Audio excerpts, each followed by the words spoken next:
their sheer embarrassment at having to defend the seemingly indefensible. Members of the Calcutta Debating Society and Calcutta Club here, all of whom know in their heart of hearts that the criminal justice system in this country is broken. Let's cut the crap that we've heard for the last 40 minutes and admit it. I find it bizarre, frankly undergraduate, that members of the opposition have chosen to engage in wordplay and look at those two words often and seldom to try and defend the indefensible, including Orgo Sengupta, who went to the same university as me, but do not judge people even if they've gone to the same university. And even more bizarrely, my former colleague Barkha Dutt says, justice is not being often demanded because there are no candlelight vigils. Madam, you confuse demand only with candlelight justice and online campaigns. You do grave disrespect to each and every Indian citizen who wants justice for himself or herself when they are on the wrong side of the law. It's a grossly elite proposition that you throw before us, only designed to confuse and detract from the real seriousness, which is quite simply the fact that justice is not delivered in this country to those who are powerless, who are poor, and who are marginalized. The essential point is that those who have influence and access to the system of which the worthy judge was once a part of are the ones who get justice in this country. And we must admit that, and admit it with candor. I am in a gathering with distinguished jurists and lawyers, so I'm a little careful of what I say. But I want to say this today. Not a tale of two cities, but a tale of two journalists must be told to you to understand how this country works. In October, or rather November 2020, a vacation bench of the Supreme Court, headed by the distinguished former Chief Justice D.Y. Chandrachud, sat on a Saturday because Arnab Goswami, another former colleague of mine, who had been arrested, I believe wrongfully, by the Maharashtra government in a case of abetment for suicide and spent all of 6 days in jail. The court opened on a Saturday to ensure Mr. Goswami was given his constitutional freedom. Mr. Chandrachud spoke of liberty at the time. Mr. Goswami had rightly demanded justice, as each and every citizen does. The court delivered by granting him bail and his freedom. Well done, I say to the court.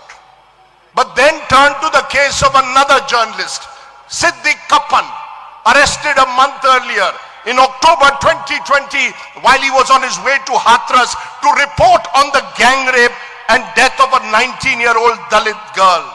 At the time of his arrest, he was working with the Malayalam news portal, was the secretary of the Kerala Union of Working Journalists. Arrested on 2 charges, UAPA and PMLA. He was granted bail in the UAPA case in September 2022, finally released on bail only in February 2023, more than 2 years since his original arrest. Today I ask this august house, what is the difference between Arnab Goswami and a Siddiq Kappan, both of whom and whose families knocked on the courts demanding justice? Quite simply, Mr. Goswami is a recognized face, a prime-time news celebrity anchor. Mr. Kappan was an unknown journalist burdened by his anonymity and, dare I say, his name and religious identity. That, my friends, is the reality of our courts, including our judges who speak loftily about liberty and freedom.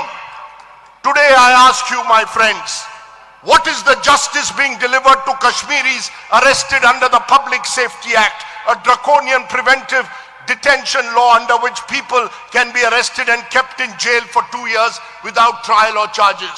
Are you telling me that family members are not demanding justice for them? The fact is, the justice is not delivered for them. I ask you again, What indeed is the justice that is delivered to a Father Stan Swami, an octogenarian priest who is arrested under UAPA only because he demanded tribal rights?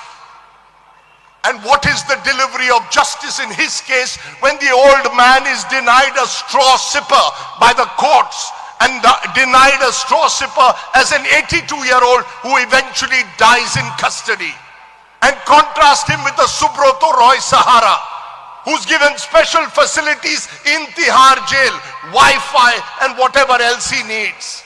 We are a grossly unequal society, and our justice mirrors the inequality. The judge who watches me out there knows the state of our legal aid system.